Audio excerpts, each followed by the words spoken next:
जी अस्सलाम वालेकुम। कैफेट आज के लेक्चर आगाज़ करते हैं। Lecture number 7। आज के लेक्चर में चैप्टर 2 हम स्टार्ट करने जा रहे हैं।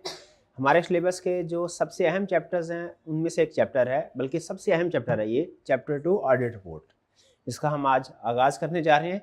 इस चैप्टर को समझने के लिए पहले कुछ बेसिक कंसेप्ट समझना ज़रूरी था, जो हमने चैप्टर 1 में डिस्कस कर लिया। उम्मीद है चैप्टर 1 के कंसेप्ट आपको समझ आ गए होंगे। कुछ क्लियर हुआ? ऑडिट के बेसिक कंसेप्ट क्या हैं, प्रोफेशनल जजमेंट क्या होता है, प्रोफेशनल स्केप्टिसिज्म क्या होता है, इंडिपेंडेंस क्या है, मैनेजमेंट, ऑडिटर, कुछ समझ आया आपको? चलिए, चैप्टर 1 हमारा कंप्लीट हो गया। कितने स्टूडेंट्स ने कल चैप्टर 1 की रिवीजन किया घर जाके? चैप्टर 1 को डिस्कस पढ़ा है जाके? बाकी आप लोगों ने, चलिए कोई बात नहीं, आज जाके पढ़ लीजिएगा, ठीक है जी। अच्छा, क्विज, अब आपको पता है ईद के बाद 1-2 दिन तो लगते हैं सिस्टम को नॉर्मलाइज होने में। आज भी हमारी टीम जो है वो पूरी नहीं है, तो क्विज हमारा इंशाल्लाह कल होगा, आज नहीं, ठीक है। उसमें हमारे 2 लर्निंग ऑब्जेक्टिव पेंडिंग है ना चैप्टर 1 के, लास्ट और लर्निंग दोनों का कंबाइन होगा इंशाल्लाह कल, उम्मीद है अगर टीम आ गई तो, ठीक है, लेकिन उम्मीद है आ जाएगी टीम। आज चैप्टर 2 की तरफ जाने से पहले आपके साथ एक और रिसोर्स शेयर करना है मैंने, ठीक है। वो रिसोर्स क्या है, क्यों है, पहले वो मैं आपके साथ डिस्कस कर लूं। जो थ्योरेटिकल सब्जेक्ट्स होते हैं ना हमारे, उनमें स्टूडेंट्स को एक प्रॉब्लम कॉमन होती है। प्रॉब्लम क्या है? ड्राफ्टिंग। कि सर हमने क्वेश्चंस को और केस स्टडीज को प्रेजेंट कैसे करना है, लिखना कैसे है एग्जाम में। कंसेप्ट भाई क्लास में बैठे हैं, कंसेप्ट समझ आ गया, लेक्चर समझ आ गया, घर जाके 5 पेपर के क्वेश्चन देखें, वो भी देख के पता चल रहा है क्या पूछ रहा है। लिखना क्या है ये भी जहन में आ रहा है, लिखा नहीं जा रहा। लिखते हैं तो हमारा लिखा कुछ और है, सॉल्यूशन में कुछ और है। अच्छा, वैसे सॉल्यूशन डिफरेंट होने में प्रॉब्लम नहीं है, मैंने शायद पहले बताया आपको, ठीक है। लेकिन बाज़ औक़ात ऐसा होता है कि जो जिन लाइंस के ऊपर सोचना है वो स्टूडेंट उन लाइंस के ऊपर भी नहीं सोच रहा होता, ठीक है। कुछ चीज़ें मैच होती है, कुछ नहीं होती। तो ड्राफ्टिंग हमारा एक कॉमन प्रॉब्लम है स्टूडेंट्स का, और ये सिर्फ एक ऑडिट में नहीं, लगभग हर थ्योरेटिकल सब्जेक्ट्स में ये प्रॉब्लम है। तो इसको हल करने के लिए, इसके हल के तौर पे हमने एक रिसोर्स इस अटेम्प्ट में लॉन्च किया है, कोशिश की है। एक आइडिया आपके सामने रखा है, अब आप उसके ऊपर अमल करके बताइएगा, फीडबैक दीजिएगा, उसके मुताबिक इसको इंशाल्लाह मज़ीद इम्प्रूव करेंगे। वो आइडिया क्या है कि आपको ड्राफ्टिंग प्रैक्टिसेस, ड्राफ्टिंग के रूल्स सिखाए जाएं, टिप्स एंड ट्रिक्स सिखाए जाएं कि आपने एग्जाम में क्वेश्चन को किस तरीके से अटेम्प्ट करना है।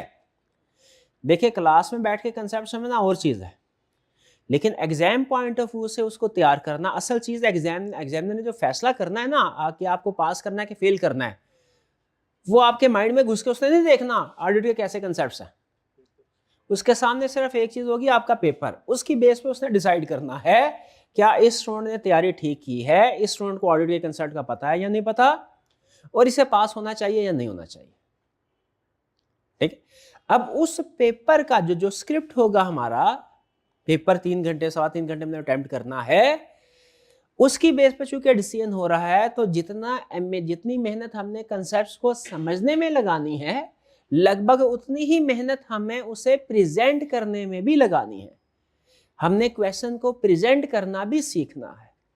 तो एग्जाम में किस क्वेश्चन में क्या चीज अहम है, कैसे उसको अटेम्प्ट करना है, क्या चीज लिखनी है, कितनी लिखनी है, कैसे लिखनी है, ये सारी चीजें हम इसे कहते हैं ड्राफ्टिंग स्किल्स। तो इस ड्राफ्टिंग स्किल्स को इंप्रूव करने के लिए देखिए, एक तरीका तो बहुत ही आसान है और बहुत पुराना है और आजमूदा भी है, ठीक है। वो हमारे, जब मैं था किस क्लास में, दूसरी तीसरी क्लास में होऊंगा मैं, तो हमारी क्लास में, सरकारी स्कूल में पढ़ते थे, तो उसमें चार्ट लगे होते थे, चार्ट। तो उस वक्त जाहिर है ना कंप्यूटर का इतना दौर था, ना एआई का दौर था इतना। तो उस वक्त जो खुशखती होती ना, अच्छी हैंड राइटिंग, उसके ऊपर जोर दिया जाता था। हमारे उस्ताद भी हमें इसके ऊपर, आपको आपने तो उस जमाना नहीं देखा होगा, वो तख्ती स्लेट वाला, वो भी होता। तो हमारी क्लास में एक चार्ट लगा, अब सारा दिन आपको पता है बैठ के यही दाएं बाएं देखना होता था, तो वो उस वक्त की चीज़ें अभी भी ज़हन में जो है वो छपी हुई हैं। तो एक चार्ट के ऊपर लिखा हुआ था, वो फारसी का गालबन एक शेर था, वो क्या था, गर तू मी खाही के बाशी ये खुश नवीस, मी नवीस व मी नवीस व मी नवीस। इसका मतलब क्या था, अगर आप ये चाहते हैं कि खुश खत बन जाए, अच्छा लिखने वाले बन जाए, आपकी हैंड राइटिंग खूबसूरत बन जाए, अच्छा लिखना चाहते हैं तो लिखते रहें लिखते रहें लिखते रहें। ठीक है, लिखने की प्रैक्टिस है, इंग्लिश में क्या कहते हैं, प्रैक्टिस मेक्स मैन परफेक्ट, ये भी बचपन में पढ़ा था। तो ड्राफ्टिंग का जो सबसे आजमुदा अच्छा नुस्खा, पुराना नुस्खा है, वो क्या है, लिखते रहे। केस स्टडी की प्रैक्टिस, पास्ट पेपर की प्रैक्टिस करते रहें करते रहें करते रहें। हर क्वेश्चन के साथ याद रखिएगा, पक्की बात बता रहा हूं, हर क्वेश्चन के साथ आपकी ड्राफ्टिंग स्किल इंप्रूव होती है। एक केस स्टडी करते हैं ना, आपकी ड्राफ्टिंग स्किल इंप्रूव होती है। हाँ, वो परसेंटेज बहुत कम होगी, 0.2% होगी शायद हर क्वेश्चन के बाद, हर एक केस स्टडी के बाद, लेकिन हर केस स्टडी के बाद आपकी ड्राफ्टिंग स्किल इंप्रूव होगी। ये तो है देसी नुस्खा। फिर इसके बाद अब चूंकि आपको पता है कंप्यूटर का दौर है, एआई का दौर है, ठीक है, तो हमने इसको थोड़ा सा टेक्नोलॉजी के साथ इंटीग्रेट करने की कोशिश की कि लिखना तो है ही, लेकिन क्या लिखने के साथ साथ डिजिटल टूल्स को भी इस्तेमाल करके ड्राफ्टिंग स्किल को इंप्रूव किया जा सकता है। तो इसका जवाब है यस, और हमने इसकी एक कोशिश की है। अब जाहिर आप इसके ज़रिए से जब गुजरेंगे तो फिर ही समझ पता चलेगा कि हमारा आइडिया ठीक है या गलत है, लेकिन उम्मीद है कि वो उससे आपको बेनिफिट होगा। तो अब हम क्या करने जा रहे हैं कि रिसोर्स आपके साथ शेयर करने जा रहे हैं। ये रिसोर्स क्या करेगा, आपकी ड्राफ्टिंग स्किल्स को इंप्रूव करेगा। सिर्फ कंसेप्ट समझ लेना काफ़ी नहीं है, ठीक है, ड्राफ्टिंग से भाई उस कंसेप्ट को आपने एग्जामिनर को प्रेजेंट भी करना है, और प्रेजेंट ऐसे करना है उसे पता चले कि हमें कंसेप्ट आता है, प्रेजेंट करना आता है, और हम में एक चार्टर्ड अकाउंटेंट बनने की सारी खुसूसियात मौजूद है, करो पास हमें। ठीक है, उसके लिए क्या करना है, उसके लिए आपने सबसे पहले मोबाइल पे या लैपटॉप कंप्यूटर जो भी है उस पर एक हमने साइट बनाई है, आपने उस साइट पे जाना है। वो साइट क्या है, sarasif.online। एक मिनट,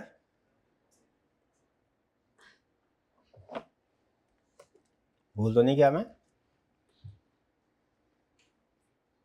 हाँ सॉरी,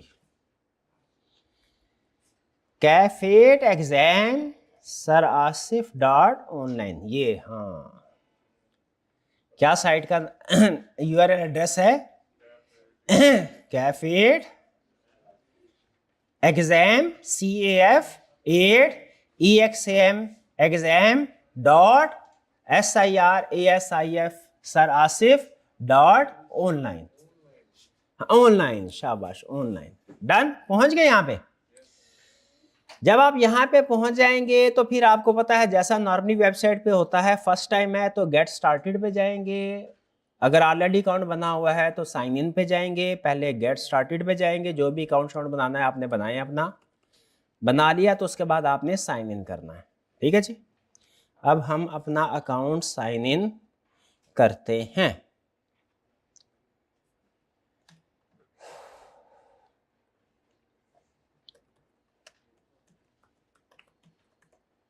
ये पासवर्ड आप ना देख लें, मेरा ऐसे ही है ना,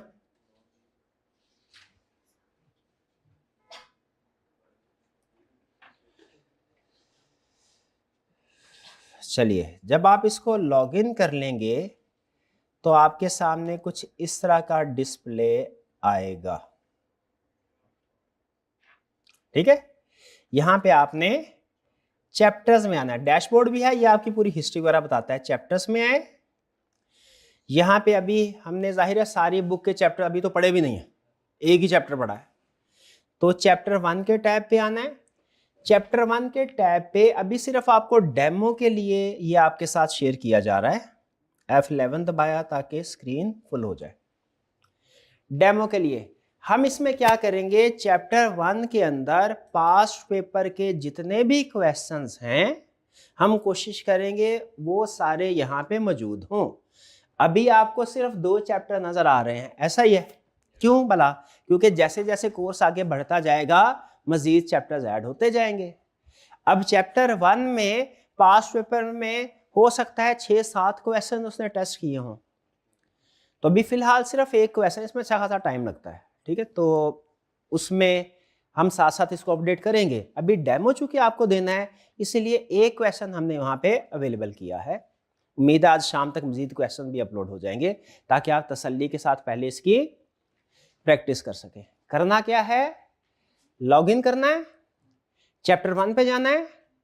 चैप्टर 1 में जितने भी क्वेश्चंस होंगे 1 बाय 1 आपने उन पे क्लिक करना है। पहले एक क्वेश्चन पे उस पे क्लिक किया, फिर उसके बाद कंप्लीट उसको गो थ्रू किया, फिर उसके बाद दूसरे क्वेश्चन पे उसको कंप्लीट करने के बाद डन। पहले यहां पे अब देखें, यहां पे अब क्वेश्चन है। अब ये कौन से वाला क्वेश्चन है? ये स्प्रिंग 25 में क्वेश्चन आया था, क्वेश्चन नंबर 8 पार्ट सी, ये इसका क्वेश्चन। इसके ऊपर क्लिक करेंगे तो आगे ये क्वेश्चन आपके सामने ओपन हो जाएगा। पेज ओपन होगा, उस पेज में आपको सिखाएगा, आपने जितने भी स्टेप्स होंगे उसमें उन सारे स्टेप्स को गो थ्रू करते जाना है, ठीक है। इसमें एक कमाल की चीज, मतलब जो मुझे पसंद है वो ये चीज ये कि आपने लिखना एक लफ्ज भी नहीं है, लेकिन आपकी ड्राफ्टिंग स्किल इंप्रूव होती जाएगी, है ना जी बात। भाई लिखते रहना वो तो देसी तरीका है, वो तो करना ही करना है, और लिखता रहे वो तो करना ही करना है। लेकिन उससे पहले हमने डिजिटल टूल के जरिए से भी अपनी ड्राफ्टिंग स्किल को इंप्रूव करना है। तो मेरी रिकमेंडेशन ये होगी कि जब भी आप कोई पास्ट पेपर का क्वेश्चन अटेम्प्ट करें, अगर उसका डिजिटल वर्जन मौजूद है यहाँ पे तो पहले उसको गो थ्रू करें, फिर उसके बाद उसको अटेम्प्ट करें, ठीक है। आपके खुद by the passage of time आपको लगेगा कि आपकी स्किल्स इंप्रूव हो रही है। जैसे यहाँ पे अब हमने क्लिक किया तो ये हमारे सामने क्वेश्चन डिस्प्ले हो गया। सबसे पहले इसको हमने कर दिया फुल स्क्रीन और F11 भी दबा दिया, ये F11 आ गया, ठीक है, फुल स्क्रीन आ गया। अब यहाँ पे 1 बाय 1 उसने आपको क्वेश्चन के बारे में जितनी भी अहम चीजें हैं वो सारी चीजें आपके साथ उसने शेयर की हैं। अब डेफिनेटली ये जो लेआउट है ना, ये आहिस्ता आहिस्ता इंप्रूव होगा। आप लोग फीडबैक देंगे, सर ये चीज़ अच्छी है इसको कंटिन्यू करें, ये चीज़ अच्छी नहीं है इसको डिलीट कर दें, सर एक आइडिया है इसे भी इंक्लूड होना चाहिए जो आपने नहीं किया। तो जैसे जैसे आपका फीडबैक आता जाएगा हम इसका लेआउट इंप्रूव करते जाएंगे। यहाँ पे उसने आपको ये बताया है कि ये ISA 500 ये जानना जरूरी नहीं है आपके लिए। स्प्रिंग 25 का क्वेश्चन है, इस क्वेश्चन के मार्क्स थे 5 और पासिंग परसेंटेज कितनी है 54%। इसका मतलब है इस क्वेश्चन में लगभग आधे स्टूडेंट पास हुए, आधे स्टूडेंट पास नहीं हुए। नीचे आ जाए, ये क्वेश्चन है दी क्वेश्चन, इसमें क्वेश्चन होगा। अब ये चूंकि डेमो के लिए हमने एक छोटा क्वेश्चन सेलेक्ट किया है, एक क्वेश्चन सेलेक्ट किया डेमो के लिए। जो केस स्टडी वाले क्वेश्चन होंगे ना, असल मकसद आपको रिप्रोडक्शन की ड्राफ्टिंग सिखाना नहीं है, असल मकसद आपको केस स्टडी की प्रैक्टिस करवाना है, ठीक है। हालांकि जो रिप्रोडक्शन के क्वेश्चन होते हैं इनमें भी स्टूडेंट्स गलतियां करते हैं। देखिए छोटा सा क्वेश्चन रिप्रोडक्शन का है लेकिन पासिंग परसेंटेज इसमें भी 54% है सिर्फ, ठीक है। इसका मतलब ये है कि स्टूडेंट्स को रिप्रोडक्शन के क्वेश्चन में भी जो एग्जामिनर की एक्सपेक्टेशन है उसके मुताबिक अटेम्प्ट नहीं कर पा रहा। हालांकि पहले चैप्टर का बेसिक क्वेश्चन है, ये तो सारे स्टूडेंट्स को आता होगा, किसको नहीं आता होगा। तो कंसेप्ट होना और चीज है, उस कंसेप्ट को पेपर पे उतारना according to expectation of examiner ये और चीज है। यहां पे क्वेश्चन होगा, केस स्टडी है तो बड़ा क्वेश्चन होगा। इसके अंदर आपको ये कुछ सर्कल नजर आ रहे होंगे। क्वेश्चन केस स्टडी के अंदर हर वो इंफॉर्मेशन जो अहम है और उसका हमारे सोल्यूशन पे कोई ना कोई इंपैक्ट है, उसके साथ आपको ये सर्कल नजर आएगा, ठीक है। क्वेश्चन के अंदर हर वो इंफॉर्मेशन, हर वो लफ्ज क्वेश्चन के अंदर जो या केस स्टडी के अंदर जो अहम है, आपको उसके साथ जब आप उस सर्कल को क्लिक करेंगे तो आपको बताएगा कि इसका क्या मतलब है और आपने सॉल्यूशन को कैसे इफेक्ट कर रहा है ये लफ्ज। आहिस्ता आहिस्ता जैसे आप प्रैक्टिस करते जाएंगे आपको पता चलता जाएगा कि इस लफ्ज का ये मतलब होता है, सॉल्यूशन में ये करना है, इसका ये करना है। जैसे इसने लफ्ज यूज किया स्टेट, अब स्टेट का क्या मतलब है यहां आपको बता रहा है। स्टेट का मतलब है आपने आइडेंटिफाई करना है और ब्रीफली एक्सप्लेन करना है पॉइंट को, लेकिन लंबा चौड़ा एक्सप्लेन नहीं करना। आइडेंटिफाई करने का मतलब हेडिंग दे देनी है, ब्रीफली एक्सप्लेन करना है, यानी एक दो सेंटेंस में, इससे ज्यादा नहीं करना, वो पूरा पैराग्राफ नहीं बनाना, वरना वो स्टेट की अगर वो वर्ड यूज करता ना एक्सप्लेन, ठीक है, वो वर्ड यूज करता डिस्क्राइब, तो शायद फिर इसका मतलब ये होता हमने पैराग्राफ फॉर्म लिखना है। लेकिन यहां पे क्या कहता है कि आपने सिर्फ टू द पॉइंट बात करनी है, स्टेट का मतलब ये, ठीक है। फिर उसके बाद प्रिंसिपल से आपको याद करवाएगा, वो कुछ प्रिंसिपल आपने याद किए थे, याद है। फिर state the principle for determining reliability of audit evidence. पहले तो मुझे बताया कि आपको ये कंसेप्ट याद है, principle of reliability of evidence कौन से वाले थे? हाँ, कोडेड वाला, वो एक्सटर्नल मोर रिलायबल देन इंटरनल, डायरेक्ट मोर रिलायबल देन इनडायरेक्ट, याद है। ये वही क्वेश्चन है, वही लिखना, ठीक है। लेकिन कैसे लिखना है अब आपको अंदाजा हुआ क्या? ब्रीफली हेडिंग देनी है, नीचे एक दो सेंटेंस बस, पैराग्राफ फॉर्म में नहीं लिखना, टू द पॉइंट बात करनी। डन। आगे चलते, अभी तो सिर्फ ये क्वेश्चन है, अभी आगे स्टार्ट हुआ ये। डी कोड द रिक्वायरमेंट, कह रहा है सबसे पहले आपने रिक्वायरमेंट को डी कोड करना है। ये शायद सबसे अहम हिस्सा होता है एग्जाम में किसी भी क्वेश्चन का, रिक्वायरमेंट को अच्छे से समझे चाह क्या रहा है, ठीक है। अगर आपने उसकी रिक्वायरमेंट को सही डी कोड कर लिया ना, तो इसका मतलब है आपने रास्ता जो सेलेक्ट किया वो ठीक है, अब आप मंजिल पे पहुंच ही जाएंगे। शायद रास्ते में एक दो गलतियां करें, उससे कोई फर्क नहीं पड़ता, लेकिन अगर रिक्वायरमेंट को ही नहीं समझ पाए तो फिर क्या होगा?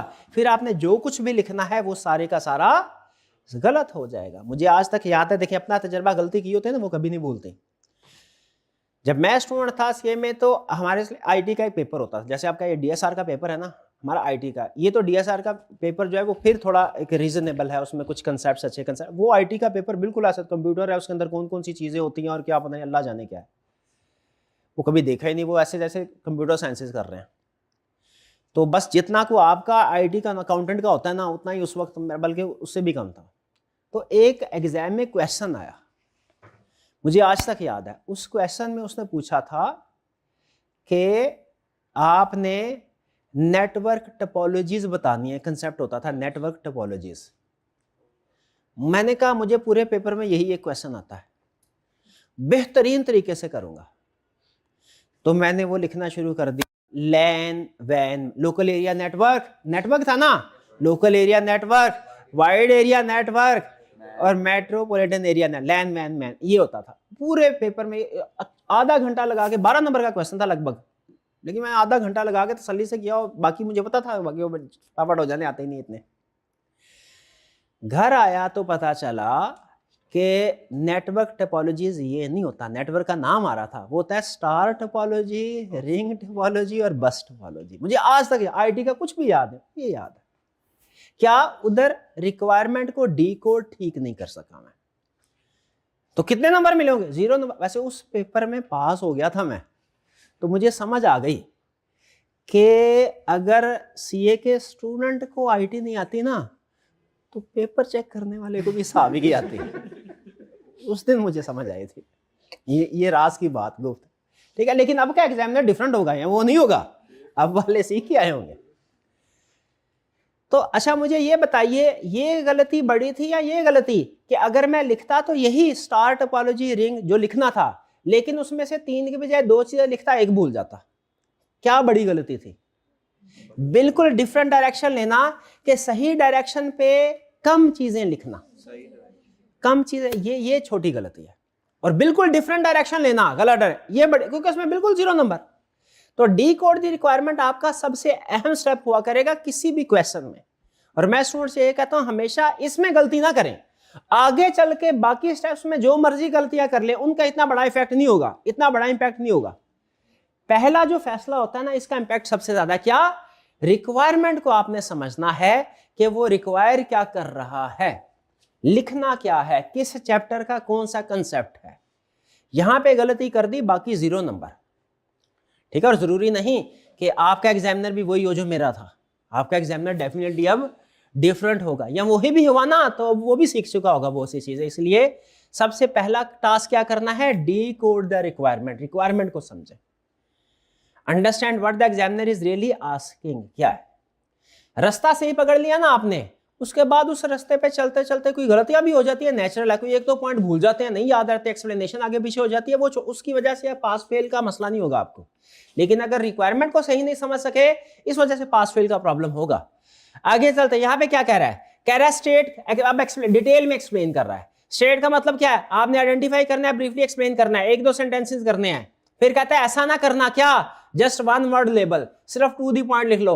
रिलायबिलिटी के पूछे आपने सिर्फ लिख दिया एक्सटर्नल, एक्सटर्नल आपने लिख दिया सिर्फ डायरेक्ट, आपने लिख दिया सिर्फ ओरिजिनल। ऐसे नहीं करना, सिर्फ वन वर्ड लेबल नहीं करना, ज्यादा डिटेल भी नहीं करना, डिटेल में भी नहीं लिखना, यानी सिर्फ हेडिंग भी नहीं लिखनी, पूरा पैराग्राफ भी नहीं लिखना। क्या करना है, हेडिंग 1 से 2 sentence. External evidence is more reliable then internal evidence. दिल करे आगे कोई एग्जांपल याद हो तो वो लिखते, वरना इतना काफी है। हेडिंग लिखें, 1 या 2 लाइन में एक्सप्लेनेशन, बस। सिर्फ हेडिंग लिखेंगे वो भी गलत है, और हर हेडिंग की डिटेल एक्सप्लेनेशन लिखेंगे वो भी गलत। समझ रहे हैं? यहां पे फिर उसने आपको जो मार्क्स थे उसका ब्रेकडाउन दिया है। देखिए ये भी जरूरी है कि हमें पता हो कि टोटल नंबर 5 है तो क्या चीज लिखने के कितने मार्क्स मिलेंगे। डिटेल अपने जहन में आपने प्लान करना होता है। वो कह रहा है कि 5 मार्क्स है और 5 ही प्रिंसिपल है, इसका मतलब क्या हुआ, सिंपल, हाँ, एक प्रिंसिपल का 1 मार्क। ये आपने असेसमेंट एग्जाम में बैठ के करनी है ताकि पता हो कि आपने कितना लिखना है, ठीक है, कितने पॉइंट लिखने हैं। आगे चलते हैं, प्लान बिफोर राइटिंग।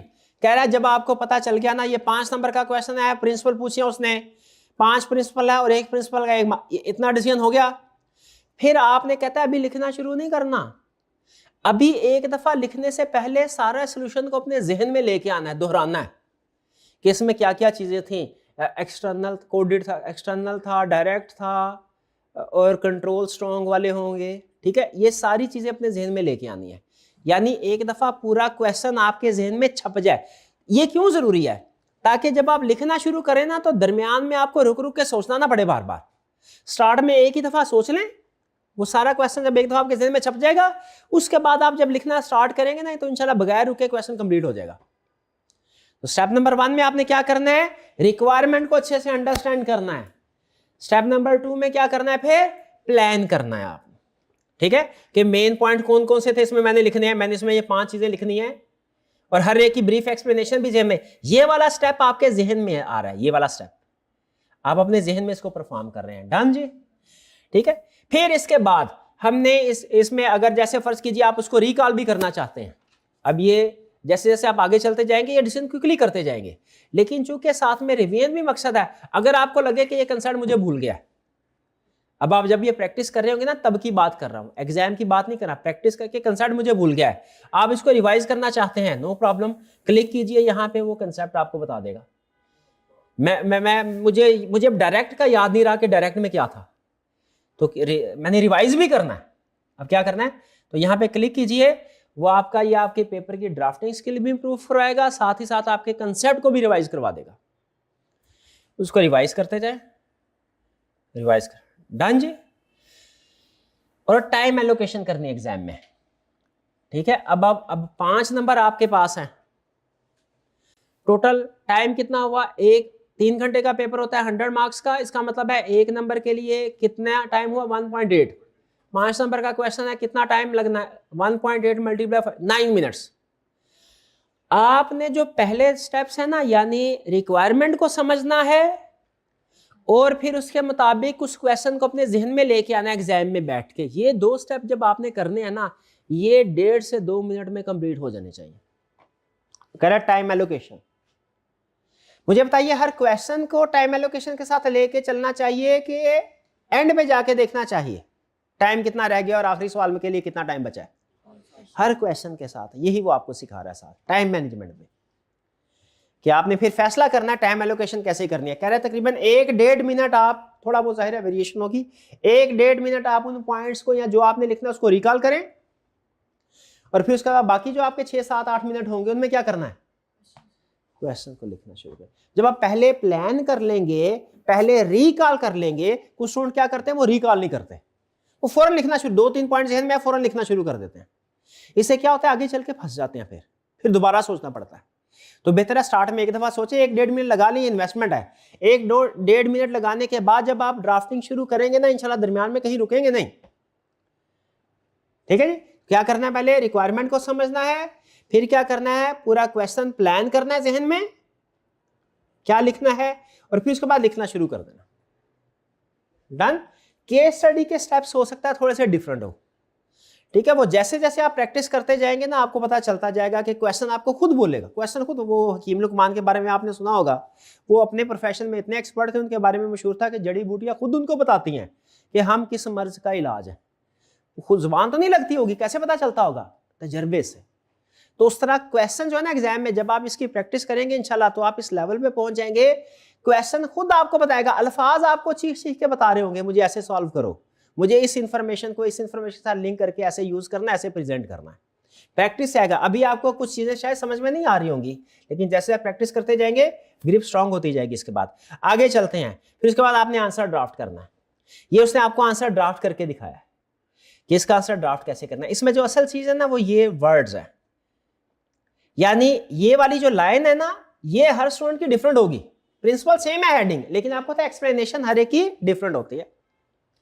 हर फैमिली में जैसे ऐसे होता है ना कि कुछ अल्फाज ऐसे होते हैं मेरी फैमिली में बोले जाते हैं, वो हो सकता है आपकी फैमिली में भी कुछ स्पेसिफिक ऐसे वर्ड्स हो जो बोले जाते हो, आपस में बहन भाई होते हैं ना, उन्होंने अपनी वोकैबुलरी सेट की होती है। ठीक है, तो हर एक का अपनी एक वोकैबुलरी का लेवल होता है, हर एक डिफरेंट बैकग्राउंड से है हर स्टूडेंट। तो आपका जो सेंटेंस आप लिखेंगे, इस बच्चे का सेंटेंस और उस बच्चे का सेंटेंस डिफरेंट होगा, लेकिन मीनिंग दोनों के सेम होंगे। तो सेंटेंस डिफरेंट होने से फर्क नहीं पड़ता। आपने एक चीज इंश्योर करनी है, क्या, कि हमारे ऑडिट के जो की वर्ड्स हैं, टेक्निकल वर्ड्स, वो आपके सोल्यूशन में होने चाहिए। जैसे जब मैं आपकी मार्किंग करूंगा ना, अगर तो मुझे इस सेंटेंस में क्या लिखा है, मैंने सिर्फ ये देखना है क्या इसमें ये दो अल्फाज इस्तेमाल हुए, क्योंकि इस कंसेप्ट के अंदर सबसे अहम वर्ड्स कौन से हैं, ये दो। अगर ये अल्फाज आपने इस्तेमाल किया है तो बाकी कुछ भी लिखा है मेरे लिए वो इररेलेवेंट है, मैं आपको मार्क्स दे दूंगा। और अगर ये टेक्निकल वर्ड, यानी ये वो जैसे होता है ना, वो मैं क्या बात मिसालें जहन में आ रही है, वो जिनकी जान वो या तोते में हुआ करती थी, बचपन में कहानी पढ़ते थे, तो ये जो कंसेप्ट है ना, कंसेप्ट, इसकी जान इन दो अल्फाज में है। आपने ये दो अल्फाज लिख दिए तो इसका मतलब है कंसेप्ट आपने अच्छे तरीके से प्रेजेंट कर दिया। बाकी के अल्फाज आपके डिफरेंट हो सकते हैं, ये अल्फाज चूंकि सब्जेक्ट स्पेसिफिक हैं, इनको आपने सोल्यूशन में लाजमी इंक्लूड करना। इसके बगैर आपकी ड्राफ्टिंग टेक्निकल नहीं होगी, जनरल रहेगी। ये बात समझ। इसी तरह इंटरनल कंट्रोल वाले कंसेप्ट को जब आप एक्सप्लेन कर रहे होंगे, बाकी यहां पे जो मर्जी लिखे, हमने एक एग्जांपल सॉल्यूशन आपके सामने रख दिया है, लेकिन इसमें सबसे अहम चीज क्या है, इंटरनल कंट्रोल इफेक्टिव। ये वो अल्फाज हैं जो ऑडिट में स्क्रिप्ट टेक्निकल वर्ड्स हैं, आपके एग्जाम में, आपके सॉल्यूशन में इन अल्फाज का इस्तेमाल होना चाहिए।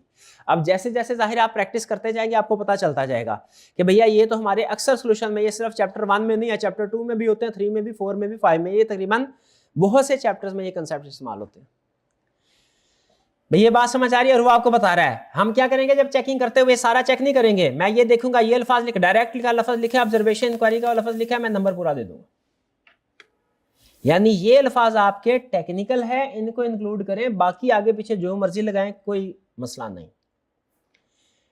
फिर इसके बाद आगे, तो यहां तक क्या हुआ हमारे, सबसे पहले हमने रिक्वायरमेंट को डिकोड करना सीखा, फिर हमने क्या सीखा है, उसके बाद प्लान करना, और प्लान करने के बाद जब ड्राफ्ट करना है तो एक एक लफ्ज मैच नहीं करना, सिर्फ अहम कंसेप्ट मैच करने हैं। और वह अहम कंसेप्ट क्या है, ये जो आपको हाईलाइट किया, ये हमारी कोशिश होगी हर क्वेश्चन में आपको हाईलाइट करके दें, ताकि आपको पता चल जाए इस पूरी लाइन के अंदर ये दो लफ्ज अहम है। फिर आगे चलेंगे, कॉमन मिस्टेक्स टू अवॉइड। जाहिर है, नाम से जाहिर है ये क्या लिखा हुआ है भला, ठीक है, कि इस तरह के क्वेश्चन में कौन कौन सी गलती को से आपने बचना है। जैसे क्या, writing fewer than 5 principles. Examiner comments में वो इस तरह की बात करता है, कहता है ये जो फेल हुए हैं ना, ये असल में आपको बता रहा है कि वो 54% पास हुए थे ना, जो 46% फेल हुए थे वो किस रीजन की वजह से हुए थे, वो ये लिखिए। और आपसे कह रहा है आपने ये काम नहीं करना है। क्या कह रहा है, आपने ये काम नहीं करना है। राइटिंग फ्यूअर देन 5 प्रिंसिपल्स, जाहिर है जिसने 3 याद किए वो 3 लिख पाएगा, 3 नंबर मिलेंगे, 2 नंबर आसान वाले मिस कर दिए। इसका मतलब है हमने कंसेप्ट्स की सिलेक्शन नहीं करनी, किसी कंसेप्ट को याद करना है तो फिर पूरे का पूरा याद करना। और क्या गलती की, राइटिंग वेग और जेनेरिक स्टेटमेंट, क्लिक करेंगे तो बताएगा 20 पैसे, जैसे कह रहा है सिर्फ ये ना कहें कि रिलायबल सोर्स वो है जो गुड, रिलायबल एविडेंस होता है जो गुड सोर्स से हासिल हुआ हो, ये जनरल है। और बताएं गुड सोर्स कौन सा होता है, जो इंडिपेंडेंट है, जो एक्सटर्नल है। ये अल्फा यानी टेक्निकल वर्ड यूज करें, जो हमारे सब्जेक्ट स्पेसिफिक टर्म है वो यूज करें, जनरल वर्ड यूज ना करें। जो अच्छे सोर्स से मिला वो ज्यादा रिलायबल है, कोई नंबर नहीं इसका, वो बताएं जो इंडिपेंडेंट है, एक्सटर्नल है, डायरेक्ट है, ओरिजिनल है। नो हेडिंग और नंबरिंग। अच्छा, हेडिंग लाजमी नहीं होती, इसके मार्क्स नहीं होते, मैं आपको अभी बता दूं, लेकिन हेडिंग लिखने से आपकी प्रेजेंटेशन इंप्रूव होती है। तो मैं हाईली रिकमेंड करता हूं आपको, जब कभी किसी भी क्वेश्चन को, केस स्टडी को सॉल्व करें, जहां मुमकिन हो सके छोटी छोटी हेडिंग्स जरूर दे दें, हाईली इंक्रीज, इससे आपकी प्रेजेंटेशन इंप्रूव होती है। अगेन लाजमी नहीं है, मार्किंग प्लान में हेडिंग के कभी मार्क्स नहीं होते, लेकिन मैं रिकमेंड करता हूं आपने इसको जरूर अटेम्प्ट करना। रिलायबिलिटी और सफिशिएंटी के पॉइंट को मिस, बात बात ये भी एरर होता है, 2-3 कंसेप्ट मिलते जुलते होते हैं ना, एक कंसेप्ट पूछ रहा है, चलते चलते दूसरा कंसेप्ट भी जेन में आ जाता है। हमारा एड में एक जगह पे लिखता है वो रिलायबिलिटी ऑफ एविडेंस है, एक दूसरा कंसेप्ट है एक जगह पे reliability of data for analytical procedure. ये दोनों डिफरेंट कंसेप्ट है, रिलायबिलिटी ऑफ एविडेंस और है reliability of data for analytical procedure. लेकिन क्या रिलायबिलिटी का वही जो मैंने गलती की थी, नेटवर्क का लफ्ज आया, कंसेप्ट कोई और था, पहुंच किसी और जगह पे गया। एक और कंसेप्ट है, एक है लिमिटेशंस ऑफ ऑडिट, एक है लिमिटेशंस ऑफ इंटरनल कंट्रोल। दोनों अलग कंसेप्ट है हमारे ऑडिट में, लेकिन लफ्ज लिमिटेशन से बाजू का गलती हो जाती है कि ये वही पूछ रहा है, पूछा होगा उसने लिमिटेशंस ऑफ इंटरनल कंट्रोल, हम लिखेंगे लिमिटेशंस ऑफ ऑडिट, वही गलती जो मैंने की। तो वो कह रहे हैं इस तरह के जो मिलते जुलते कंसेप्ट्स होते हैं उनको आपने मिक्स नहीं करना। रिलायबिलिटी सफिशिएंसी वाला कंसेप्ट अलग है, अप्रोप्रिएट वाला कंसेप्ट अलग है ना, उनको मिक्स नहीं करना। रेलेवेंस और रिलायबिलिटी को मिक्स नहीं करना। बहुत ज्यादा लॉन्ग पैराग्राफ नहीं, अमूमी तौर पे होता क्या, जब हमारे पास टाइम होता है ना, ये ह्यूमन साइकी, आपको प्रोजेक्ट मिलेगा ना प्रैक्टिकली 1 महीना, आप जैसे जैसे अभी 6 महीने में तैयारी करनी होती है, खुद बताइए क्या स्टार्ट में तैयारी का लेवल और आखिरी महीने, पहले महीने और आखिरी महीने में एक जैसी तैयारी होती है? ज्यादा तैयारी किस वक्त होती है? ये सिर्फ आपके साथ नहीं है, ये हम लोगों के साथ भी है, और ये दुनिया के लगभग ये साइकी है। क्या कि आपको जितना टाइम मिलेगा ना, स्टार्ट में आप हमेशा रिलैक्स होंगे, एंड में आके ज्यादातर काम कर रहे होंगे। एग्जाम में भी इसी तरह नहीं होता, पहला घंटे में आपकी स्पीड कुछ और होती है और आखिरी आधे घंटे में स्पीड कुछ और होती है, ऐसे होता। तो कहते हैं इसी तरह पहले क्वेश्चन से ही आपने जहन में रखना है, ये ना पहले क्वेश्चन में कहे टाइम अभी बहुत है और लंबे लंबे पैराग्राफ लिखना शुरू कर दें, नहीं करना, एंड में, वरना आपके पास टाइम कम बचेगा। ठीक है, ये कुछ टिप्स हैं, आपने क्वेश्चन को कैसे लेके चलना है, कैसे प्रेजेंट करना है, क्या लिखना है। अभी आपको लग रहा है ये इंस्ट्रक्शंस टू मच हैं, शायद अभी आपको लग रहा होगा, लेकिन ये सारी काम की चीजें हैं। अब जैसे जैसे आगे चलते जाएंगे ना, ये रिपीट होंगी इस क्वेश्चन में, वो थोड़ी सी कुछ डिफरेंट होंगी, ज्यादातर ये सेम, आहिस्ता आहिस्ता आपकी इनके ऊपर ग्रिप आना शुरू हो जाएगी। फिर फाइनल एग्जाम स्ट्रेटजी कह रहा है, बस एंड पे लास्ट फाइनल एग्जाम स्ट्रेटजी क्या है? प्लानिंग करो। अब आपको समरी बता रहा है क्या क्या सीखा। प्लानिंग करो, क्वेश्चन पढ़ा, रिक्वायरमेंट को एनालाइज किया, रिफ्रेश किया, क्या लिखना, एक दफा रिवाइज जहन में लाजमी कर ले मैं क्या लिखने जा रहा हूं, फिर इसके बाद लिखना शुरू कर दें, टाइम एलोकेट करके कि मैंने 5, 6, 7, 8 मिनट में इस क्वेश्चन को कंप्लीट करना है। फॉर्मेट डिसाइड करें, हेडिंग्स देनी है, और लेंथ क्या होगी, 5 पॉइंट्स लिखेंगे हम, और हर एक को हम ब्रीफली 1 या 2 लाइन में एक्सप्लेनेशन देंगे, और फिर उसने याद रखने के लिए फॉर्मेट बताया। अच्छा, जब आप ये सारा क्वेश्चन, जब इस ऐप के जरिए से सारा क्वेश्चन को गो थ्रू कर लेंगे डिफरेंट एंगल से, प्लान कैसे करना है, आपने इंपॉर्टेंट वर्ड्स कौन से हाईलाइट करने हैं, लिखना जरूरी है, ठीक है, कितना लिखना है वगैरह वगैरह। जब पूरा क्वेश्चन गो थ्रू हो जाएगा, एंड पे आपको एक क्विज मिलेगा, टेस्ट मिलेगा छोटा सा। इस क्विज के अंदर ये जो स्टेप 6 है, ठीक है, टेस्ट योर अंडरस्टैंडिंग, इसके अंदर, इस क्वेश्चन के अंदर जो भी तो छोटा क्वेश्चन है, बड़ी बड़ी केस स्टडीज भी आएंगी, उसके अंदर जितने भी कंसेप्ट्स हैं वो सारे दोबारा टेस्ट होंगे, ये इंश्योर करने के लिए कि आपने सारी अहम चीजें सीख ली हैं। ठीक है, उन्हीं कंसेप्ट, इसी क्वेश्चन के कंसेप्ट्स के ऊपर एक दोबारा टेस्ट होगा, ताकि पता चल जाए ये सारा आपने ऊपर जो 10-15 मिनट लगा के टाइम लगाया है, एंड में कुछ सीखा है कि नहीं सीखा, तो उसको आपने अटेम्प्ट करना होगा। ये डिफरेंट टाइप ऑफ क्वेश्चन है। अब अगेन इसमें चूंकि हमारी कोशिश ये थी कि ये इंटरेक्टिव रहे, ये सिर्फ डिजिटली जो है वो आप इसके ऊपर प्रैक्टिस करें, आपको लिखना ना पड़े, टाइप ना करना पड़े। तो क्वेश्चन भी इसी तरह के, जैसे मल्टीपल क्वेश्चंस हैं, और कह रहा है which of the following are valid principle, जाहिर है ये एमसीक्यूज होंगे, आपने इनमें से 2-3 सेलेक्ट कर लेने हैं, 2-3 जितने भी आपको लगे करेक्ट स्टेटमेंट है। नीचे उसने फीडबैक दे दिया। अगर दूसरे क्वेश्चन की तरफ चले, कह रहा है बताओ ये इनमें से कौन सा ट्रू और फॉल्स है, नजर आ रहा है आपको, ट्रू और फॉल्स है, जो ट्रू लगे ट्रू पे क्लिक करें, फॉल्स लगे फॉल्स पे करें, ट्रू फॉल्स करें, सबमिट करवाएं, जो सही होगा, मैं तो रैंडमली सिलेक्ट कर रहा हूं, सारी गलत है, शाबाश, नहीं एक सही है। फिर आगे चलते हैं मैचिंग। मैचिंग में क्या करना होगा आपने, ये ऊपर कंसेप्ट है, नीचे मैच करना होगा। जैसे सोर्स ऑफ एविडेंस है, ये क्या है, कौन सा पॉइंट, ओरिजिनल वाला है, original is more reliable then photocopy.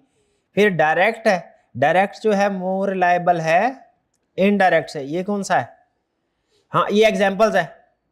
Observation is more reliable than, जितने भी है, controls are effective, source of evidence external, यही होगा, और फॉर्म ऑफ एविडेंस डॉक्यूमेंट्री। सारे ठीक हो गए हमारे, ये जीवित हुआ। फिर स्टेटमेंट दे रहा है, अब क्या करना है आपने, फिल इन दी ब्लैंक्स। अब फिल इन दी ब्लैंक्स में आपने खुद टाइप नहीं करना, नीचे से ऑप्शन है वो आपने ड्रैग एंड ड्रॉप करने हैं। ये पिक किया, ड्रॉप किया, पिक किया, ड्रॉप किया। ऑडिटेड से मोर लेवल मैंने ऑब्टेन्ड फ्रॉम, कहां से ऑब्टेन होता है बताइए, मैंने ऑब्टेन्ड फ्रॉम इंडिपेंडेंट, शाबाश, independent source outside the entity. Internal generated evidence is liable only when internal controls are effective. ठीक है, evidence obtained directly by auditor is more reliable than evidence obtained through inquiry. हाँ ठीक है, बाकी option irrelevant थी। हाँ तो ये भी सारा ठीक हो गया। इसके बाद रैंकिंग करनी है। रैंकिंग में आप देख लें सबसे ज्यादा अच्छा एविडेंस कौन सा है, ये रैंडमली इसको सेलेक्ट कर लें, जो भी है, मैं अभी देख के नहीं कर रहा, सिर्फ बताना मकसद है। और ये लास्ट क्वेश्चन है, सबमिट कर दें। लास्ट क्वेश्चन सबमिट होने के बाद आपको वो बता देगा कि आपकी इस पूरे टेस्ट में, एक छोटा सा टेस्ट लिया उसने, क्वेश्चन में क्या, अगर आपके 50% से ज्यादा मार्क्स आ गए हैं, इसका मतलब है आप इस काबिल हो गए हैं कि एग्जाम लेवल का भी ये इस तरह का क्वेश्चन अगर आए तो आप उसको अटेम्प्ट कर सकें। डन जी। तो फिर से क्विक रिकैप करते हैं, ये जो ऐप है, वेबसाइट है हमारी, इसका मकसद क्या है, आपकी ड्राफ्टिंग स्किल्स को इंप्रूव करवाना। इसमें आप जाएंगे, आपके सिलेबस के सारे चैप्टर्स होंगे, हर चैप्टर के अंदर आपके जो पास्ट पेपर्स हैं वो होंगे। जिस पास्ट पेपर की आपने प्रैक्टिस करनी है, चाहे तो सबकी प्रैक्टिस करें, चाहे तो सिर्फ उनकी प्रैक्टिस कर लें जो आपको ज्यादा मुश्किल लगते हैं, वो आपकी मर्जी है। ठीक है, सारे रिकमेंडेड यही है, टाइम हो तो सबकी प्रैक्टिस करें, वरना कम से कम जो आपको ज्यादा मुश्किल लगे उनकी प्रैक्टिस करें। ये आपको सिखाएगा क्वेश्चन के अंदर कौन से अल्फाज अहम होते हैं, किस लफ्ज का क्या मतलब है, प्लान कैसे करना है, लिखना कैसे है, लिखने के अंदर कौन कौन से अल्फाज आपने लाजमी इस्तेमाल करने हैं। फिर उसके बाद एंड पे आपको एक वो टेस्ट भी देगा, जिससे उस केस स्टडी के अंदर आई कि आपने जितने टेक्निकल कंसेप्ट टेस्ट किए हैं वो आपकी रीचेकिंग हो जाएगी, और एंड पे आपको परफॉर्मेंस रिपोर्ट मिल जाएगी कि क्या अब आप इस काबिल है कि नहीं क्वेश्चन अटेम्प्ट कर सकते। इसके बाद फिर आप रिटर्न फॉर्म की तरफ चले जाएं और आप देखेंगे इसको अटेम्प्ट करने से पहले पास पेपर का क्वेश्चन देखें, वो ब्लाइंड अप्रोच होगी, और इसको अटेम्प्ट करने के बाद वही क्वेश्चन प्रैक्टिस कीजिएगा, आपको इंशाल्लाह जमीन आसमान का फर्क दिखेगा। ठीक है, तो ये रिकमेंडेड है। अगेन करना चाहते हैं तो करें, नहीं करना चाहते हैं तो ना करें, कोई लाजमी तो नहीं है। जैसे असाइनमेंट आपको दी जाती है, करना चाहते हैं तो करें, नहीं करना चाहते तो आपकी मर्जी, हम जबरदस्ती थोड़ी कह सकते हैं। ज्यादा से ज्यादा क्या होगा, फेल ही हो जाएंगे ना, नहीं करेंगे अगर इस तरह के, ज्यादा से ज्यादा और क्या होगा, कोई अगली दफा फिर से ये चलेगा, तो फिर तो करना पड़ेगा, नहीं चलेगा तो करेंगे मेहनत जी। चलिए जी, ये तो था हमारा वो एक एडिशनल रिसोर्स हमने इस दफा ऐड किया है, इस पर अच्छी खासी मेहनत लगी है। सोच रहा था मैं इसको कैश जनरेटिंग यूनिट बनाऊं, लेकिन हमने कहा चले इस सेशन में नहीं, अगले सेशन में कोशिश करेंगे इसको। ठीक है, ये ज़रा ट्रायल वर्जन है, इसको इम्प्रूव कर लें। चलिए अब वापस आते हैं। अच्छा, अब नेक्स्ट क्या है हमारा, नेक्स्ट चैप्टर 2। चैप्टर 2 में क्या करना है? अब वैसे तो हालांकि मेरे पास पीडीएफ है, लेकिन मैं ना सिस्टम आपको सिखाना भी चाहता हूं चीजें। अब है हमारा चैप्टर 2 ऑडिट रिपोर्ट। हमारे प्रैक्टिकली बात कर रहा हूं, प्रैक्टिकली भी और एग्जाम पॉइंट ऑफ व्यू से भी। हमारे ऑडिट में जो सबसे अहम डॉक्यूमेंट है उसे कहते हैं हम ऑडिट रिपोर्ट। ऑडिट रिपोर्ट हमारे पूरे ऑडिट में सब, जैसे आप पूरे सेशन में तैयारी करते रहते हैं ना, सेशन के बाद ICAP आपको एक सफा भेजता है। मुझे बताइए आपके लिए ज्यादा अहम क्या चीजें हैं? वो जो नोट्स बनाते रहे, जो प्रैक्टिस करते रहे, जो टेस्ट देते रहे, ये सारी चीजें अहम है? जो किताब जिससे तैयारी की है ये ज्यादा अहम है, या ICAP का वो सिंगल पेज जो ICAP आपको एंड में भेजता है, उसके ऊपर क्या लिखा होता है? पास या फेल। शाबाश। ICAP का ओपिनियन अबाउट फाइनेंशियल स्टेटमेंट नहीं, अबाउट योर परफॉर्मेंस। उसी तरह हमारे ऑडिट में भी ऑडिटर बहुत से काम कर रहा है, प्रोसीजर परफॉर्म कर रहा है, एविडेंस ऑब्टेन करता है, हजारों डॉक्यूमेंट्स प्रिपेयर होती हैं, लेकिन वो एक डॉक्यूमेंट जो शेयर होल्डर्स को जाती है वो सिर्फ एक डॉक्यूमेंट होती है और वो सबसे अहम होती है। ऑडिटर ऑडिट करते हुए सैकड़ों प्रोसीजर परफॉर्म करता है, इन सैकड़ों प्रोसीजर के हजारों डॉक्यूमेंट्स बनते हैं, लेकिन वो सारे डॉक्यूमेंट्स ऑडिटर के पास अपने ऑफिस में रह जाते हैं। एक्सटर्नल वर्ल्ड को यानी यूजर को यानी शेयर होल्डर को सिर्फ एक डॉक्यूमेंट जाता है जो इनमें सबसे अहम होता है। वो क्या होता है? रिपोर्ट होती है। और पहला इस चैप्टर का पहला टास्क यही है, आपको ऑडिट रिपोर्ट पढ़ानी है, पता चले। इसमें तकरीबन 50% के करीब जो चीजें लिखी हैं वो आपको समझ आएंगी और 50% के करीब चीजें समझ। जिस दिन आप इस ऑडिट रिपोर्ट को पढ़ें और आपको सारी टर्म समझ आ जाएं, समझ लें आप ऑडिटर बन गए। अभी आप इस ऑडिट रिपोर्ट को पढ़ेंगे तो सारी चीजें समझ। इसमें लगभग इस रिपोर्ट के अंदर जो ऑडिट रिपोर्ट होती है ना, हमारे ऑडिट का हर कंसेप्ट डिस्कस हो रहा है लगभग।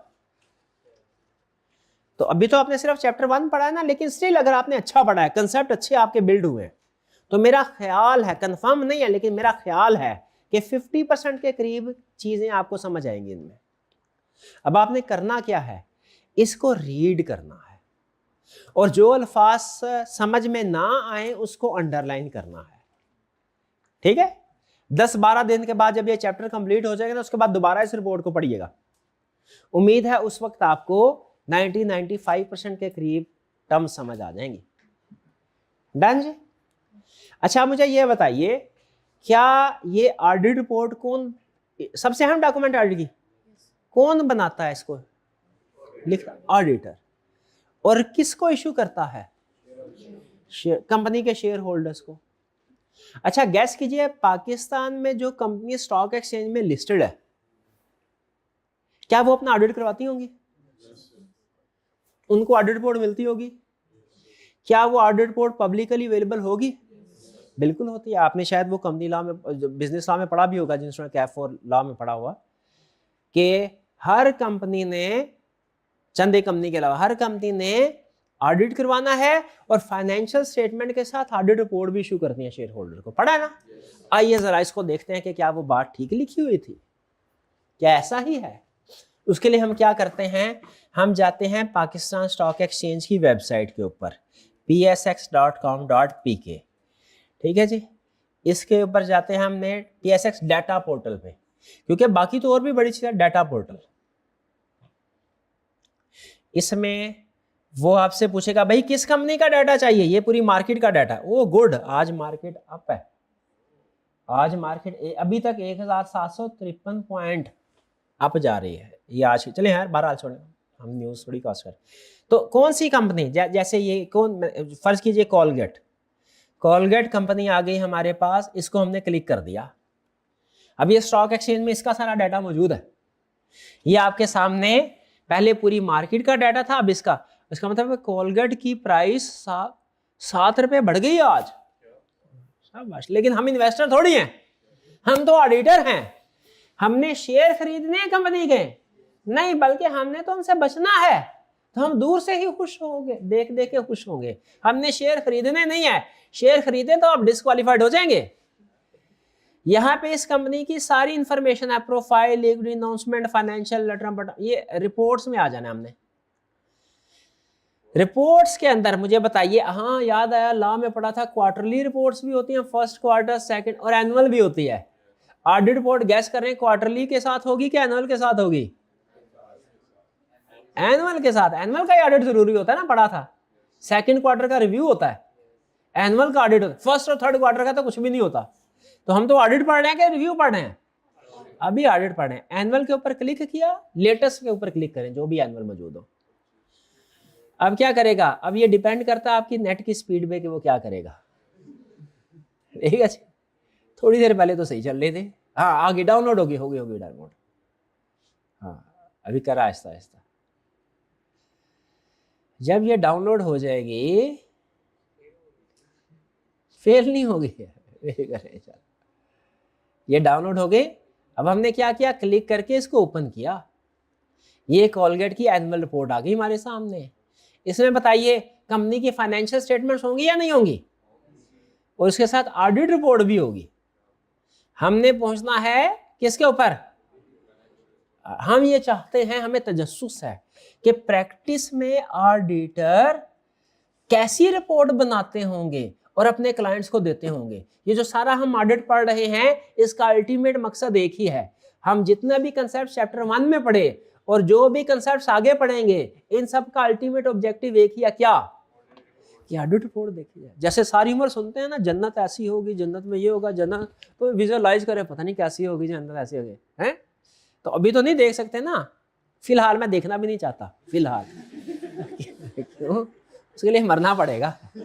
जानना जरूर चाहता हूँ, लेकिन अभी नहीं है। थोड़ा दुनिया भी अच्छे तरीके से देख रहे हैं ना, अल्लाह ताला की नेमतें देखें, शुक्र अदा करें। तो उसी तरह ऑडिट में जो कुछ हम करेंगे, उसका अल्टीमेट ऑब्जेक्टिव क्या है?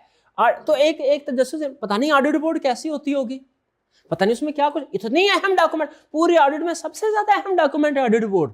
हाँ, तो उसमें क्या लिखते होंगे, ये सवाल है। इस सवाल का जवाब हमें यहां मिल जाएगा। F11 करते हैं। फिर ये आ जाए नीचे। ये आ गई रिपोर्ट। ये है जी आपकी रिपोर्ट। ठीक है, 1 2 3 4 5 सफ़े। पहले सिर्फ ये 1 या 2 सफ़ों की रिपोर्ट हुआ करती थी, अब ये लगभग 5 सफ़ों की रिपोर्ट होती है। एक्सपेक्टेशन गैप का कंसेप्ट आपने सुना हुआ है? पहले 1 सफ़े की रिपोर्ट होती थी, तब मिसअंडरस्टैंडिंग ज्यादा होती थी।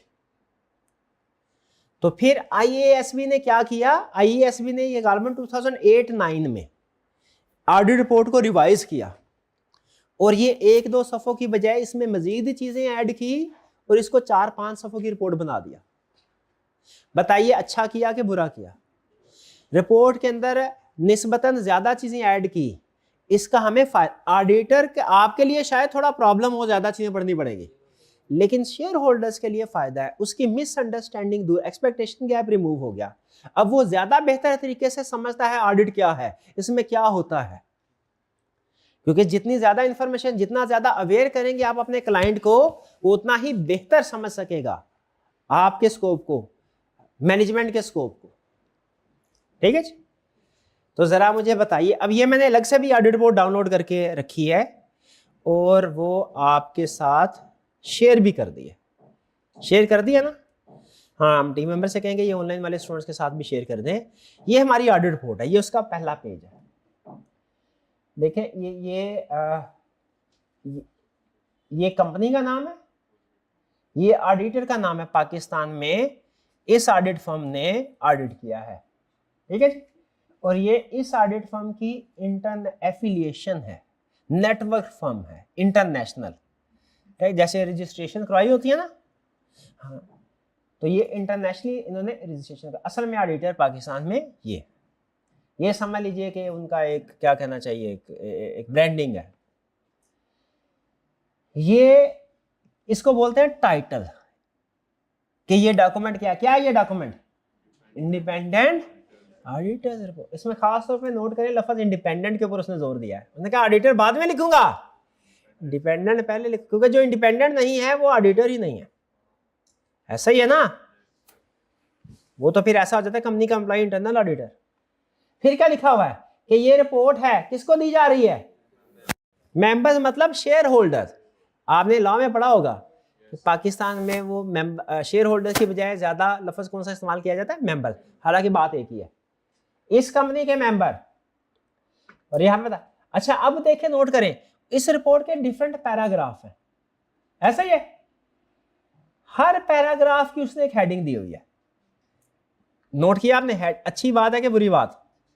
अच्छी बात है, हमें हेडिंग से पता चल जाता है आज क्या चलने वाला है, ट्रेलर है ये। ओपिनियन, ओपिनियन किस चीज के ऊपर दिया जा रहा है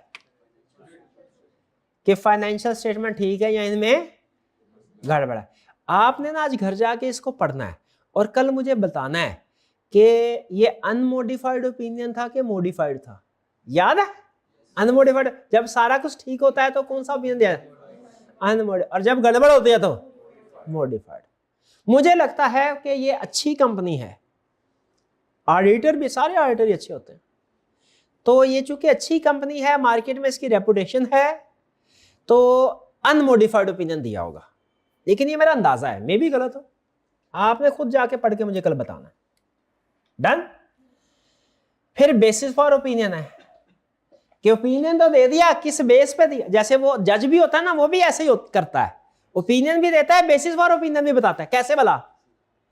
जज कहता है तमाम सबूतों और गवाहों के बयानात की रोशनी में अदालत इस नतीजे पे पहुंची, नतीजा भी बताया, फांसी देनी है, और उससे पहले क्या बताया, ओपिनियन क्या है, फांसी, और क्या है बेसिस और ओपिनियन क्या है, सबूत और गवाहों के बयानात। तो बताइए, लेकिन मैं जज थोड़ी हूं, मैं तो ऑडिटर हूं, मैं तो अपनी फीस देखूंगा, फीस अच्छी दी ना उसने, टाइम से दे दी फीस मुझे, तो मैं अनमोडिफाइड ओपिनियन दूंगा। बेसिस फॉर ओपिनियन ये होगा ब्रीफ केस, ये होना चाहिए कि बेसिस फॉर ओपिनियन होना चाहिए ऑडिटिंग स्टैंडर्ड्स, प्रोसीजर जो परफॉर्म किए हैं, वो जो एथिकल रिक्वायरमेंट्स को पूरा किया, किस बुनियाद पे, किस बेस पे ओपिनियन देना चाहिए, स्टैंडर्ड्स की बेस पे, एथिक्स की बेस पे, एविडेंस की बेस पे, के फीस की बेस पे। एविडेंस कहता है वो लिखो, बेसिस फॉर ओपिनियन क्या है, ठीक है। इसमें ऑडिटर लिखेगा, क्या लिखेगा, मैंने ऑडिट किया है, आईएसएस के मुताबिक किया है, मैंने आईएसए की रिक्वायरमेंट को भी पूरा किया है, मैंने कोड ऑफ एथिक्स की रिक्वायरमेंट को भी पूरा किया है, और मैंने सब कुछ ठीक ठीक किया है। इसलिए इस बेसिस फॉर ओपिनियन और ओपिनियन में फर्क समझ आया? अगर मैं आपसे कहूं इन दोनों में से ज्यादा अहम कौन सा है? ओपिनियन, ओपिनियन, ठीक है। बहरहाल दोनों ही अहम, इंटर रिलेटेड है। अगर इधर सब कुछ ठीक है तो इधर भी ठीक होगा, लिखा होगा कि सब कुछ ठीक है। अगर यहां पे लिखा हुआ है कि जी फाइनेंशियल स्टेटमेंट्स गलत है, तो फिर यहां पे एक्सप्लेन किया जाएगा बेसिस ऑफ ओपिनियन में क्या क्यों गलत। जैसे लिखेगा फाइनेंशियल स्टेटमेंट गलत है, तो बताया जाएगा कि गलती डेटर्स में है कि फिक्स एसेट में है। तो ये इंटर रिलेटेड, ओपिनियन और बेसिस ऑफ ओपिनियन पैराग्राफ क्या है, इंटर रिलेटेड। ओपिनियन अनमोडिफाइड, तो बेसिस फॉर ओपिनियन भी स्टैंडर्ड होगा, neat and clean. Opinion modified है, यानी ओपिनियन में लिखा हुआ है कि फाइनेंशियल स्टेटमेंट्स में गड़बड़ है, तो उस गड़बड़ की वजाहत किधर होगी, समझ रहे हैं? फिर है की ऑडिट मैटर। की ऑडिट मैटर का मतलब है कि अच्छा जरा इमेजिन, थोड़ी देर के लिए, चंद एक सेकंड के लिए आंखें बंद करें और अपने स्कूल में पहुंच जाएं और अपनी स्कूल लाइफ का या कॉलेज लाइफ का कोई सबसे अहम इवेंट याद करें। आपको कोई, मेरा ख्याल है कोई 2-3 इवेंट याद आएंगे सबसे अहम, अगर कोई 30-40 सेकंड तक गौर करेंगे। ऐसा ही है कि 10-15 याद आ जाएंगे, एक यहाँ एक आएगा, यहाँ शायद 2, बिल्कुल ठीक, या ज्यादा से ज्यादा 3, कोई बड़ा शरारती हो ना, वो 2-3 होते हैं उसके कुएं, वरना नॉर्मली एक आधा। मुझे याद आ गया, कोई अच्छा नहीं है। क्लास में एक दफा पीछे बैठा सो रहा था, मैट्रिक में ना 9th और 10th क्लास में मैं इंतहाई फारग स्टूडेंट, वाकई में तारीफ नहीं कर रहा। वो हमारे सरकारी स्कूल में पढ़ता था मैं, तो हमारे एक टीचर थे, उनका नाम था नूरुद्दीन साहब। वो टीचर थे, उन्होंने पढ़ाया, उन्होंने सही चलाया, वरना मैं पढ़ने वाला नहीं था, यकीन करें। किस तरीके से पढ़ाया वो अलग बात है, लेकिन मैं आज तक उनको दुआएं देता हूँ। ठीक, तो वो बस हुआ याद आए। तो कहना ये चाह रहा, उसी तरह ये की ऑडिट मैटर पता है क्या है? ऑडिटर जब ऑडिट सारा कंप्लीट कर लेता है ना, तो बैठ के एक दफा सोचता है ये पिछले 4 महीनों के अंदर कौन कौन सा वकूआ सबसे अहम था, सोचता है। और जो चीजें उसको लगे सबसे ज्यादा अहम, भाई इसमें ना बाकी बातें तो ठीक है, लेकिन ये रेवेन्यू जो है ना, इसने बड़ा खपाया था मुझे, इसने बड़ा, इसमें तो मुझे ये भी काम करना, ये बड़ा मुश्किल से सॉल्व हुआ था ये एरिया, इस एरिया का एविडेंस लेना ना बड़ा मुश्किल था। इस तरह के 2-3 एरिया, 1, 2 या 3 एरिया जो होते हैं ना, इनको बोलते हैं की ऑडिट मैटर। की ऑडिट मैटर से आपको लफ्ज़ से अंदाजा लगाएं।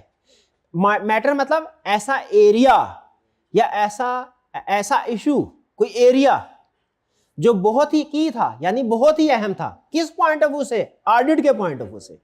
की का मतलब वेरी इंपॉर्टेंट, ऑडिट का मतलब जो ऑडिटर से रिलेट करता हो, शेयर होल्डर से नहीं। यानी वो ये इसमें वो चीज बताई जाती है जो ऑडिटर के लिए बहुत अहम थी, शेयर होल्डर्स के लिए नहीं। हालांकि रिपोर्ट शेयर होल्डर्स के लिए बन रही है। ये सर मैंने की ऑडिट मैटर पहले नहीं होता था, तो ऑडिटर के ऊपर एक इल्जाम लगता था कि ओए ऑडिटर करते क्या हो, तुम रिपोर्ट को साइन कर देते हो बस, और करते क्या हो, तुम्हारा फायदा क्या है? सारा तुम पैसे लेते हो, 3 महीने प्रोसीजर पता नहीं क्या करते रहते हो, एंड में सिर्फ एक सफा देते हो, साइन कर देते हो, और तो तुम कुछ भी नहीं करते। तो हम कहते थे अच्छा। जैसे होता ना उस्ताद, वो किसी से कोई पूछते हैं, बिल्ले वाला कोई स्ट्रेंजर, कहते क्या क्या करते हैं आप? पढ़ाता हूँ जी, उस्ताद हूँ, टीचर हूँ। अच्छा, तो कोई काम शाम नहीं करते? कोई और काम शाम नहीं करते? हाँ भाई, ये भी काम है। तो की ऑडिट मैटर, वो शेयर होल्डर समझता था ऑडिटर तो कोई काम ही नहीं करता। हम कहते थे अच्छा, हमने कहा अब रिपोर्ट में लिखेंगे क्या कि हम क्या काम करते हैं। लेकिन याद रखें, 3 महीने में सारी हम अपने मैटर्स लिखें ना, तो रिपोर्ट 1000 सफ़ों की बन जाए। ऑडिटिंग स्टैंडर्ड ने कहा ऑडिटर अपने पूरे ऑडिट में जो भी एक्टिविटीज परफॉर्म करता है, उनमें जो मोस्ट सिग्निफिकेंट है, कौन सी? जरा बोले ये लफ्ज, मोस्ट सिग्निफिकेंट। जो मोस्ट सिग्निफिकेंट वाली एक्टिविटीज हैं, 1 या 2 या 3, यानी पूरे ऑडिट में जो मोस्ट सिग्निफिकेंट हुए हैं, उनको रिपोर्ट में लिख दे। अच्छा, हुए ये ऑडिटर के पॉइंट ऑफ व्यू से, लेकिन लिख रिपोर्ट में रहे हैं, क्यों भला? ताकि शेयर होल्डर को पता चल जाए घर बैठे ऑडिट नहीं किया हमने, काम किया है। और काम भी कौन सा वाला? हर काम नहीं बताना उसको, हाँ मेन वाला। शाबाश शाबाश। की audit matter, every audit matter नहीं लिखा हुआ, की ऑडिट मैटर लिखा हुआ है। तो जरा देखते हैं इस ऑडिट में इस ऑडिटर को सबसे ज्यादा मसला या उसके लिए जो सबसे ज्यादा यादगार चीज क्या थी, वो थी रेवेन्यू रिकॉग्निशन। उसको इसमें बड़ा, हाँ मुझे याद है, कोलगेट, ये तो है मैन्युफैक्चरिंग कंपनी, सेल करती है, इनके लिए तो वाकई जो रेवेन्यू रिकॉर्ड करते हैं वो सबसे बड़ा। और याद रखें, रेवेन्यू किसी भी कंपनी के लिए सबसे अहम केपीआई होता है उसकी परफॉर्मेंस के लिए। अच्छा ठीक है, जो भी उसे यहां पे लिखा हुआ उसने रेवेन्यू के बारे में कि क्यों ये एरिया की ऑडिट मैटर है, और राइट साइड पे उसने लिखा हुआ है मैंने क्या क्या परफॉर्म किए। ये अगर पढ़ सके ना तो आप पढ़ लें, ये प्रैक्टिकल नॉलेज देगा आपको। की ऑडिट मैटर वाला एरिया पढ़ेंगे ना, खास तौर पे ये जो ऑडिट प्रोसीजर है, ये वाला हिस्सा आपको प्रैक्टिकल नॉलेज देगा, बाकी की चीजें थ्योरेटिकल नॉलेज देंगी। की ऑडिट मैटर वाला एरिया, और की ऑडिट मैटर में भी राइट साइड वाला, ये क्या है भला? ये रेवेन्यू रिकॉग्निशन है। की ऑडिट मैटर, की ऑडिट मैटर क्या होता है? इस ऑडिट में सबसे ज्यादा अहम जो एरिया था उसे बोलते हैं की ऑडिट मैटर। तो बताइए कोलगेट में सबसे अहम एरिया कौन सा है? रेवेन्यू। वो किसी जूनियर ने किया होगा कि सीनियर ने किया होगा? सीनियर ने, और मैनेजर ने भी टका के रिव्यू किया होगा, और पार्टनर ने भी। ठीक है, तो यहां पे ये बता रहा है इस ऑडिट में सबसे अहम एरिया कौन सा था, फिर बता रहा है ये क्यों अहम था। इसको हम बोलते हैं व्हाट, व्हाई। इसको बोलते हैं कि कैसे इसको एड्रेस किया गया, वेरीफाई किया गया, हाउ वेरीफाइड। समझ रहे हैं? ये थोड़ी टेक्निकल वैसे तो सारी रिपोर्ट में टेक्निकल डिस्कशन है आपके लिए, क्योंकि अभी आपने ऑडिट स्टार्ट किया, लेकिन ये अगर आप पढ़ लेना प्रैक्टिकल नॉलेज बिल्ड हो जाएगा आपका इंशाल्लाह, स्टेप बाय स्टेप। फिर इसके बाद क्या और पैराग्राफ, हाँ, information other than financial statements and auditors report their own. इसको आपने नहीं पढ़ना, ये हमारे रिपोर्ट में नहीं है, इसके साथ हल्का सा क्रॉस लगा दे। ज्यादा टाइम हो पढ़ ले, लेकिन ये हमारे सिलेबस में नहीं है, C5 में पढ़ेंगे। Responsibility of management and board of directors, हाँ ये जरूर पढ़ना है। गैस करें इसके अंदर क्या लिखा होगा, अंदाजा लगाएं, तुक्का लगाएं। मैनेजमेंट की रिस्पॉन्सिबिलिटी कौन कौन सी होगी, फाइनेंशियल स्टेटमेंट प्रिपेयर करना, और कौन सी, ऐसा बाजार जाके पढ़ना, देखना कि यही है, कोई और चीज तो नहीं है। और फिर आईटी की रिस्पॉन्सिबिलिटी भी लिखी होगी। क्या रिस्पॉन्सिबिलिटी होती है आईटी की, रीजनल, जाके देखना यही बात लिखी है। ये एब्सोल्यूट एश्योरेंस तो नहीं लिखी हुई, या लिमिटेड एश्योरेंस तो नहीं लिखी हुई, ये जाके पढ़ना है आपको। क्या आईटी की रिस्पॉन्सिबिलिटी क्या थी, और फिर आगे इस रिस्पॉन्सिबिलिटी को एलैबोरेट किया है। पहले ये रिस्पॉन्सिबिलिटी यहां पे खत्म हो जाया करती थी। पहले की रिपोर्ट में फर्क बताऊं आपको, 2008 की रिपोर्ट, 2008 से पुरानी रिपोर्ट निकाले, उसमें की ऑडिट मैटर भी नहीं होता था। आप देखें 1-1.5 सफ़े का तो की ऑडिट मैटर ही है, ऐसा ही है, 1 सफ़े का, हाँ ये 1.25 सफ़े का। और फिर उसके बाद जो आईटी की रिस्पॉन्सिबिलिटी है ना, पहले यहां तक खत्म हो जाती थी। मेन रिस्पॉन्सिबिलिटी ऑडिटर की इस पैराग्राफ में कवर हो गई है, आगे वो फर्दर एलैबोरेट कर रहा है, ताकि एक तो यूजर को पता चल जाए भाई हम बहुत काम कर रहे हैं, हमारे कंधों पे बहुत जिम्मेदारियां हैं, एक यूजर को ये पता चल जाए, दूसरा एक्सपेक्टेशन गैप भी रिमूव हो जाए। आगे वो नीचे अब एक्सप्लेन कर रहा है। आप जब पढ़ेंगे तो आपको पता चलेगा कि ये सारी बातें ना, ये सारी बातें डिटेल ऊपर कवर हो गई थी ब्रॉडली, ठीक है। यानी जब हम ये कहते हैं कि हमने फाइनेंशियल स्टेटमेंट को वेरीफाई करना है, तो उसका मतलब है हर चीज वेरीफाई कर रहे हैं। ये बताने की जरूरत नहीं है कि अकाउंटिंग पॉलिसीज को अलग से किया है, अकाउंटिंग एस्टिमेट्स को अलग से किया है, ये अलग अलग बताने की जरूरत नहीं, कि उसने बता दिया, ठीक है। रिस्क असेसमेंट भी की हमने, ये बताएगा। इंटरनल कंट्रोल को भी अंडरस्टैंड किया, ये बताएगा। एस्टिमेट्स को भी वेरीफाई किया, ये बताएगा। अकाउंटिंग पॉलिसी को भी वेरीफाई किया। और भाई जब ये बता दिया रीजनेबल एश्योरेंस, तो बाकी की जरूरत है, लेकिन है ताकि यूजर्स को पता चल जाए हम क्या क्या काम करते हैं। तो ये भी एक एडिशनल रिवीजन के बाद आप देखिए तकरीबन 1 सफ़ा ये भी हो गया, 1.25 सफ़ा ये भी हो गया, यानी 2.5 सफ़े तो ऐसे हैं जो डिटेल एक्सप्लेनेशन है। फिर report on other legal and regulatory requirement, इसको भी रीड कीजिए, इससे आपको कंपनी लॉ याद आएगा। कंपनी लॉ में एक कंसेप्ट होता था कि मैनेजमेंट ने proper books of accounts maintain करने हैं, कैश का रिकॉर्ड था, सेल परचेज वाला याद है। फिर इसके बाद आगे चलते हैं, नीचे उसने लिखा हुआ है फर्म का नाम, ये है फर्म का नाम, ये है प्लेस,